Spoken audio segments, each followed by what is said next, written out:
Good morning. Tara mag-layout and design tayo ng ating prayers for the GC guys. Using cellphone tayo, docs apps and slides apps ang ating ginagamit na pang design. So, diretso na tayo dito sa ating slides apps para mabilis. Kapos na naman kasi ako ng oras. Nagmamadali lang. At marami pa tayong gagawin. So, click lang natin yung background para palitan na natin.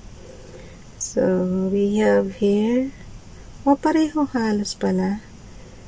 Replace lang natin. Tingnan mo yung nakuha kong picture noong last year guys. Pareho din ngayon ang kinuha ko. Hindi ko yan tinignan kanina ha. Yan nga lang, iba yung verse. Mas marami. Tingnan ko nga ulit. Ayun. Di mo talaga no? Yung natin, yung isip natin. Nagkakapareho din last year. So, yan na yun. Okay na, na-shoot na.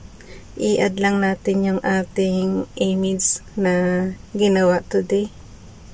Kasi yan, yung nandiyan last year yan. So, ito yung ginawa natin today. Kabisado ko na naman yan eh. So, alam ko yung kung paano anihin.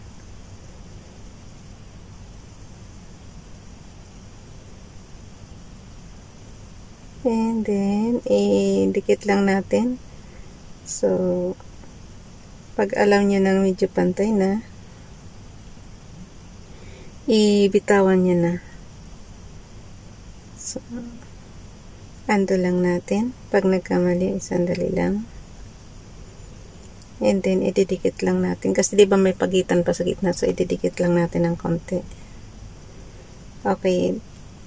Ayan na siya. So, i-zoom ko lang para mabasa natin. Today is 17 July 2024 from Family GC. Yung mga gustong sumali sa Family GC guys, pakicontact yung aming founder, Harry B. De La Cruz, or yung mga admins, co-founder Muti, admins Roger Pacatang, Aileen Samorin, Aiki Akma, Sarah Golingan, Nanay Elsa sa Amerika, ang inyong lingkod, Ralph Lion, Pag-Vlogs. Yung mga gustong sumali sa Family GC, paki-add nyo lang dyan sa GC and then i-confirm na yan ng mga admins. Okay, i-screenshot ko lang sandali para maano ko sa inyo. Basahin ko lang ha. Today, 17 July 2024, ang ating font is Pacifico, size 14, text color ay dark green, highlight color is neon green. Naka-bold, naka-italic po. Yan, headings lang naman yan. So, dito na tayo sa prayer ni Ralph Lion Pag-Vlogs. Jeremiah chapter 1 verse 8. Be not afraid of them, for I am with this. Okay, ulitin ko. Jeremiah chapter 1 verse 8. Be not afraid of them, for I am with thee, to deliver thee, said Hashim. Hashim guys is Yahweh yan. So, puntahan natin yung ating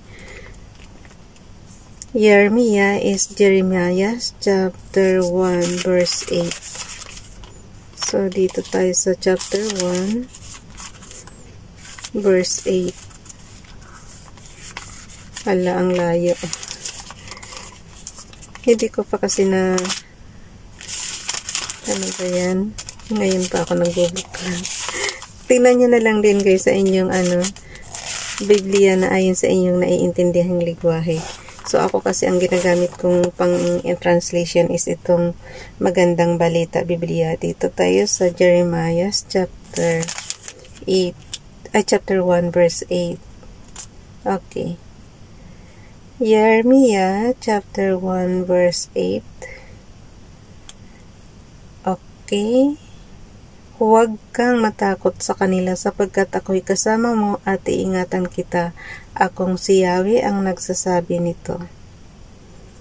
So, Hashim is Yahweh. Jeremiah is Jeremiah.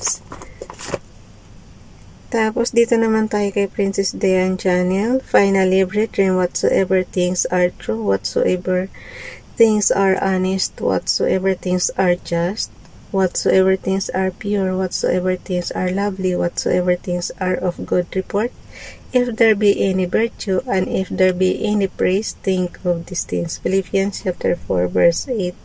Dito naman tayo sa last year kay FB Donali, ay kay Prince Esteban Channel, and be renewed in the spirit of your mind. Ephesians chapter 4 verse 23. Dito naman tayo kay Donalyn. Prayer for today. Dear God, I thank you that I have no reason for fear or fret because your peace is with me. Your love comforts me. Thank you, Lord, for leading me in a way I can be confident of. I never have to worry when my life is in your hands. Lord, in Jesus' name I pray. Amen. Kaya applyin pagbubulags naman, for I say through the grace given unto me, to every man that is among you, not to think of himself more highly than he ought to think, but to think soberly according as God hath dealt to every man the measure of faith. Romans chapter 12 verse 3, Bible King James Bible. So ang gawin natin guys, i-screenshot lang siya.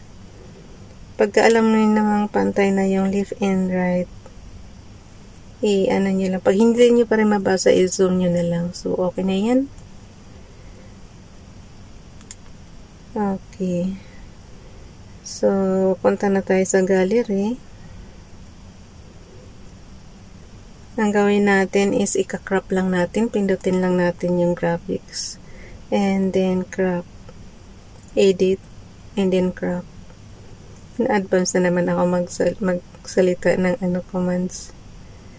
Nasi-shortcut ko kasi. So, kailangan muna guys, punta muna kayo sa edit menu. And then, bago lalabas yung crop na sub menu. So, dito na tayo. Pagka okay na, i-check nyo na and then save na yan. Bilis na at oras na ng work.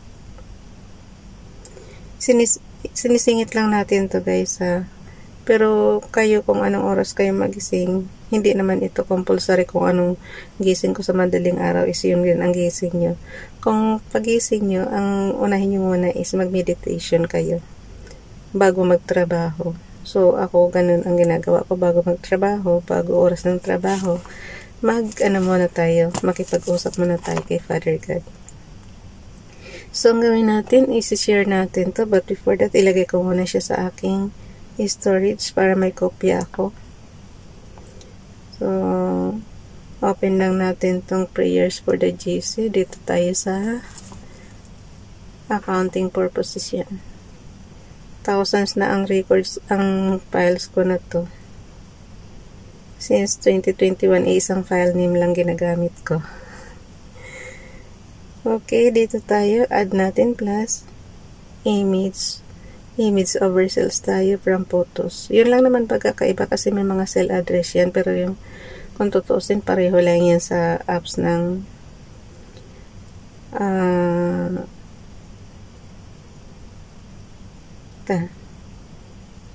Docs, tsaka may kanya-kanya kasing specialty katulad nung slides apps parang PowerPoint din. Ito naman para rin to Microsoft Excel.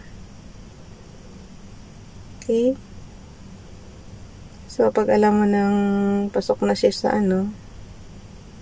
sa column, bitawan nyo na. And then, okay na siya. So, nasa number 70 na siya. Ibababa ko lang yung date natin ng 18 tsaka 19. Cut lang natin and then paste. So, binaba na lahat. Na mali ako. Dapat yung 18 doon sa taas muna. Okay? Cut natin and then paste. Then, ibaba natin tong 19 tsaka 20. Cut ulit. And then paste. So, napansin nyo bakante na yung 18 natin para bukas. Okay na. Bye everyone. God bless.